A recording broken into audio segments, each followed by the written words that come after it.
Middle pond diamond-mounted pond has a much longer service life than others. It is not only can be used for internal grinding, but also can be used as dressing tools.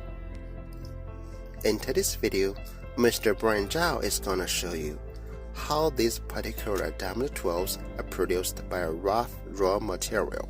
This is only one of the steps, steel shank machining. Firstly, we should install the mounted head on the machine. Before machining, we need to measure concentricity, not only the head, but also the shank, which is the most important step to make sure the shank with a good concentricity with the head.